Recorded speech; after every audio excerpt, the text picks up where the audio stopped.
Girl, great to see you. I have to say, congratulations on Backstage. When we spoke almost like a full year ago, the show was just budding, now big hit, and not just a big hit, it has transferred into the Budweiser stage for you to perform for all these fans for the big ticket here, Family Channel. How does it feel? Honestly, I'm so grateful. It's the greatest thing. We were here last year, and I feel blessed to be back again, and I'm so excited. How is the show, do you think, has helped you and changed you?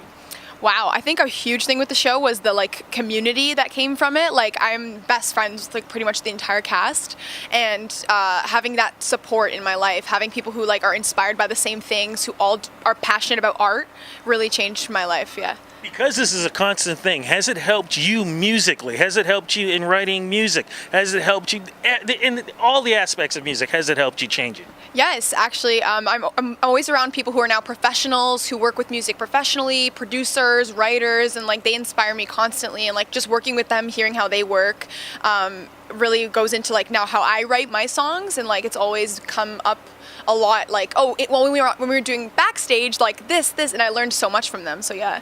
What have fans said to you? Was there a letter or an email or text or something that you got from a fan? You were like, oh my goodness, I'm so happy I'm doing this because it's helped change this. You know what? Actually, my favorite encounter was at the mall. Someone just came to me and they were like, "Are you Aviva?" And I was like, "Yeah." And they're like, "I really love what you're doing. It's really cool. Keep on going. It's cool to see someone from Markham for doing stuff." And that just it was the most chill message. They weren't crying or screaming or anything, but it meant so much to me. Just so cool that people just come up to me. Well, let's talk a little bit about that so people understand where you came from, because of course you mentioned about Markham. Those musical influences in the beginning before all this, what was going on there? Oh, Celine Dion, ABBA. When I was younger, that's the first names that come to mind. Elvis, Frank Sinatra. Wait a second, that's old school stuff for a guy like me. What are you doing treading down that road? My dad and my mom always listened to that stuff. As I got older, I chose to listen to Avril Lavigne. I thought I was really edgy. So I'd listen to Avril Lavigne. Taylor Swift was my idol when I was younger, and I'm inspired by so many different things, right? I just love music.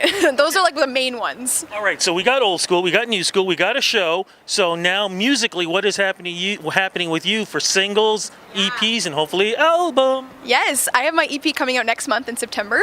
It's called Songs About Boys, and it's a... Wait a second. Is this going to be a Taylor Swift thing where the guys are all in trouble here?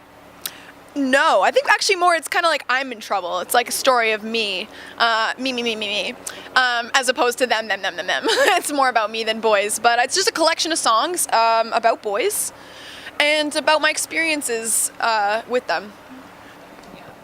As these young guys today, do you think they get it? Do you think they understand women like yourself? That's a tough question. I think that it depends.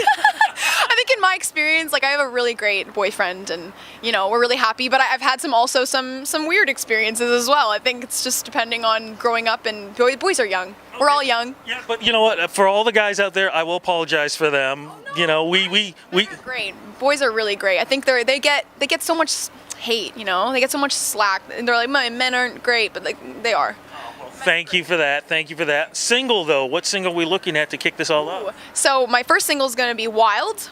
It's called Wild, and it's really fun. It's a really fun song. It's about losing your stuff, your marbles. Can I say that? Losing your marbles a little, going wild, and it's a lot of fun. I wrote it, actually, it was very last minute put onto the EP. We wrote it last minute, the EP was done, and we're we have to add this one more song. We had to add it. It's the single, and then we added it really quickly.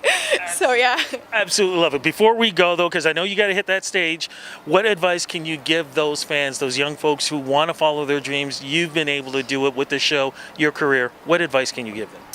Put yourself out there. I think that's all I did. Was I decided I'm gonna go and do it. I'm gonna sing. If I want to sing, I'm gonna sing. If I want to act, I want to act. And no matter what you want to do, just do it. And if you're good at it, if you're working hard, people notice that. And people, you'll get somewhere. There's if you're passionate about something, there's no way you can fail. You just got to keep trying.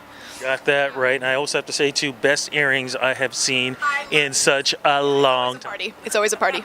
Thank you so much. You got another party, Budweiser stage, to get out there, have fun, and thank you again. Thank you so much.